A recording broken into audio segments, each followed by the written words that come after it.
Bom dia, tá começando mais um episódio da Loléria, seu podcast jurídico direto, prático e sem juridiquês. Eu sou o Victor. E eu sou a Gisele. Bom dia, pessoal, mais uma sexta-feira aqui com a gente, 14 de agosto, e vamos pro episódio de hoje. O TST decide que uma ação contra banco por financiamento a empresas ligadas a violações de direitos humanos deve tramitar na Justiça Federal. E no STJ, uma sócia consegue ampliar o período de prestações de contas mesmo antes da inclusão formal no contrato social. Também vamos falar de uma dispensa considerada discriminatória por motivação política e da ação do MPF por mais segurança nos voos comerciais de helicóptero no Rio de Janeiro. No destaque Lolérer, o STF valida a moratória da soja e encerra ações que questionavam a legalidade do acordo. E na análise disponível no portal da Lolérer, nós vamos conversar sobre quando estratégias digitais podem ultrapassar a livre concorrência e configurar concorrência desleal. No final do episódio, a gente volta para ler os comentários de vocês da edição passada. Então peguem um café, coloquem um fone e vamos entender como essas decisões estão movimentando o direito no Brasil e no mundo. E você que é do mundo do direito sabe que toda semana tem alguma decisão, operação ou mudança que pode impactar diretamente quem acompanha o direito criminal. E nem sempre dá tempo de correr atrás disso tudo. E é justamente para isso que existe a Criminal Letter. Na última edição, nós falamos sobre a operação contra um esquema de anabolizantes adulterados, a decisão do STJ que negou habeas corpus a um condenado a 87 anos, os desdobramentos do caso Gustavo, extorsão espiritual e até um projeto de lei sobre perícia de armas em casos de legítima defesa. Tudo explicado com contexto e aplicação prática. Então, se você quer acompanhar o criminal sem depender só das manchetes, inscreva-se gratuitamente na Criminal Letter e receba a próxima edição direto no seu e-mail. O link tá aqui na descrição do episódio.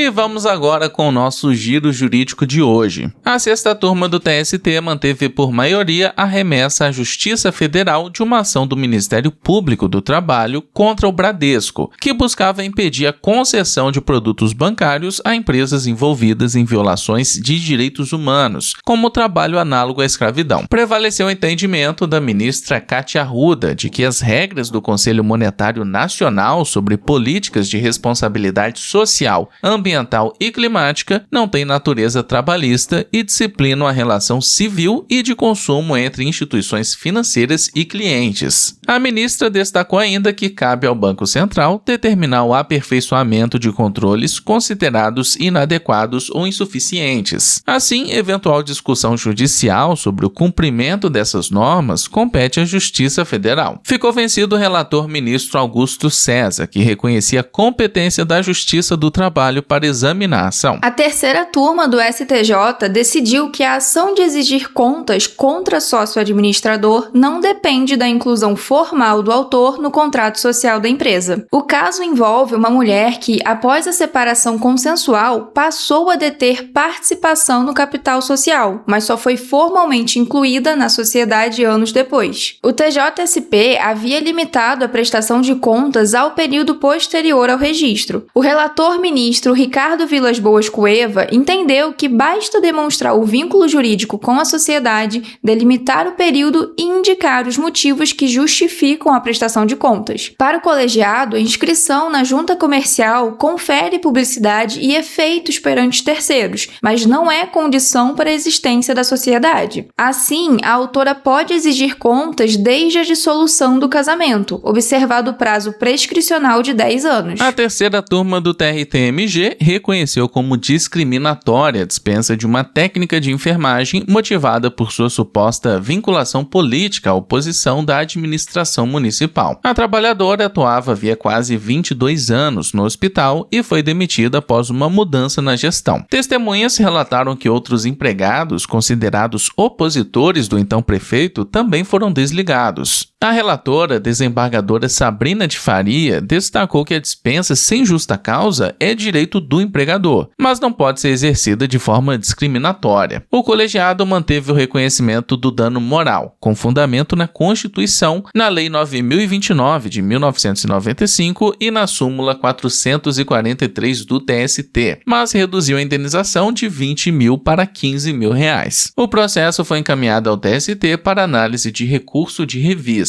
O Ministério Público Federal ajuizou ação civil pública para pedir mais controle e segurança nos voos comerciais de helicóptero no Rio de Janeiro. A ação é dirigida contra a União, a ANAC, o INEA e o município e requer, entre outras medidas, que o DCA direcione os voos remunerados de passageiros, inclusive panorâmicos, para a rota especial de helicópteros praia, além de intensificar a fiscalização das altitudes mínimas e demais regras de circulação. O MPF também pede que a ANAC reforce a fiscalização dos operadores e impeça a exploração comercial por empresas ou aeronaves que descumpram as exigências regulamentares. A iniciativa decorre de inquérito civil sobre a expansão dos voos panorâmicos na cidade. O MPF abriu ainda novo inquérito para apurar danos ambientais causados por recente queda de helicóptero no Parque Nacional da Tijuca.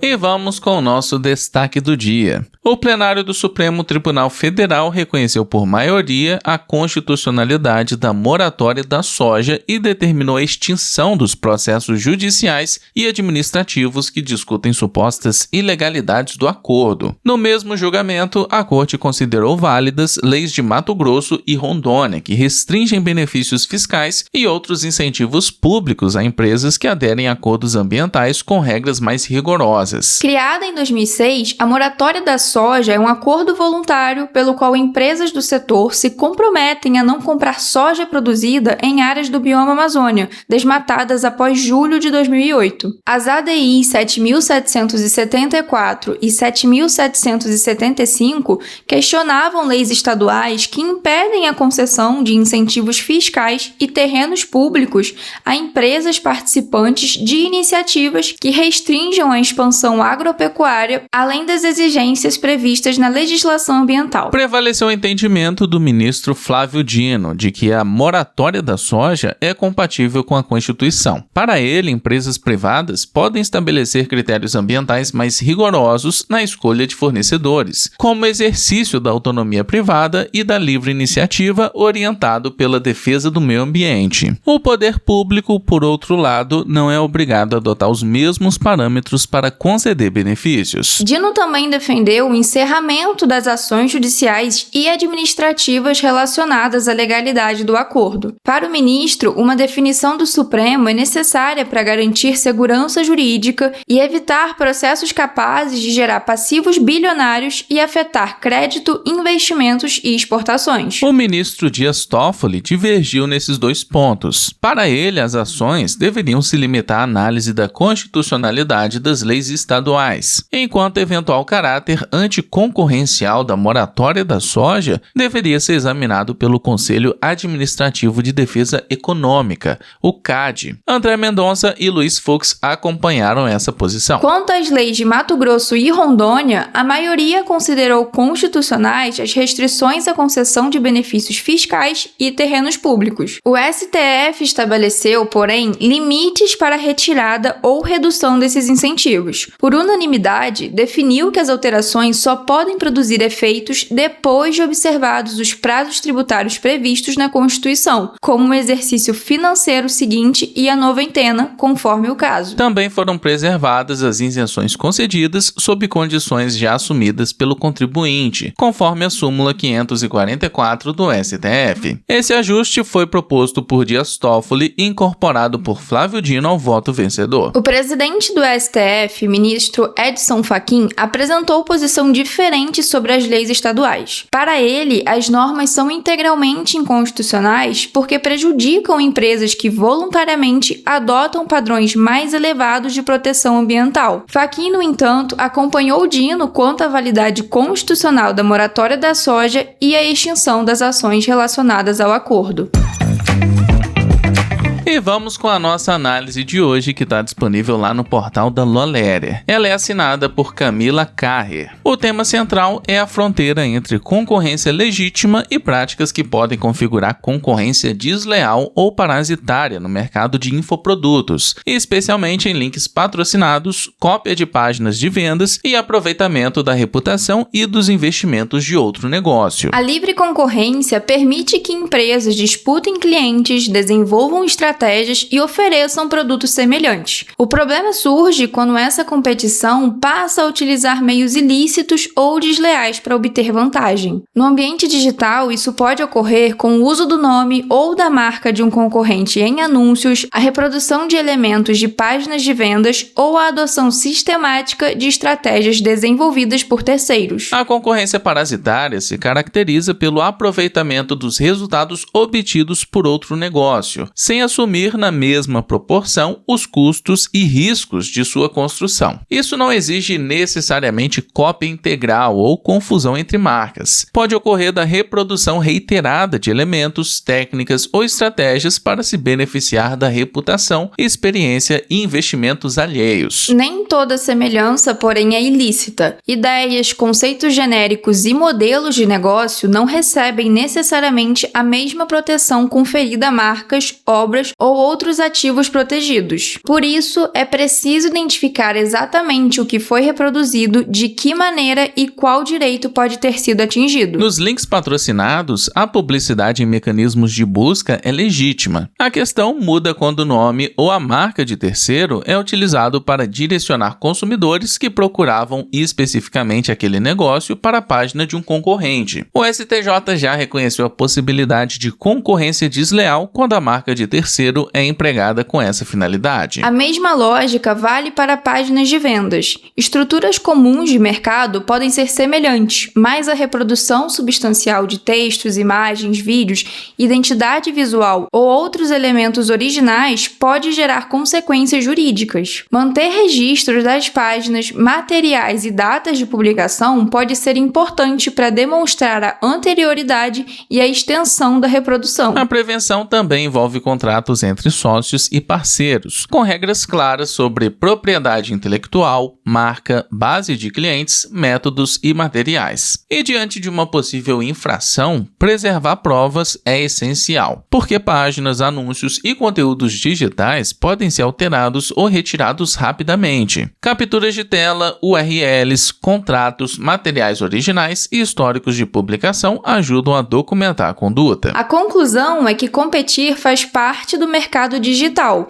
mas aproveitar-se indevidamente do trabalho, da reputação ou dos ativos de outro negócio pode ultrapassar os limites da livre concorrência. Proteção de marca, contratos bem estruturados, organização dos direitos autorais e documentação dos ativos ajudam a prevenir conflitos e fortalecer a posição jurídica do infoprodutor. E essa é apenas uma das análises publicadas lá no portal da Loléria. Inclusive, se você quiser conferir essa matéria na íntegra, é só você conferir aqui no link da descrição. E se você é advogado e quer ampliar sua presença online com uma leitura própria sobre temas jurídicos atuais, envie seu texto pelo link na descrição. Muito bem, chegamos ao fim de mais um episódio. Muito obrigado a todos vocês que comentaram na edição passada. E vamos ver o que vocês andaram comentando por aí. Olha, Vitor, o Jorge disse: Bom dia, Gisele e Vitor. O uso da inteligência artificial nas próximas eleições realmente será um grande desafio para a justiça eleitoral, sobretudo pela facilidade de criação e disseminação de conteúdos falsos, cada vez mais difíceis de identificar. E a Bela também aproveitou para complementar, né? Ela concorda também com esse avanço da IA e ela espera que regulamentem logo a IA, porque tá ficando realmente complicada a situação. Muito obrigado a todos vocês que comentaram, também o Andrei, a Shirley, Ana Luísa e Dali Viegas. E se você ainda não está inscrito na nossa newsletter jurídica, o link está aqui na descrição do episódio. De segunda a sábado, você recebe uma curadoria das notícias do dia e onde o direito é aplicado nelas. Aproveita para seguir o podcast no seu agregador favorito, avaliar o programa com 5 estrelinhas e compartilhar esse episódio lá nos seus stories. Então vamos fechar a semana com a frase do dia. O sucesso não vem daquilo que você faz ocasionalmente. Ele vem do que você faz consistentemente. Um ótimo final de semana para vocês e até segunda!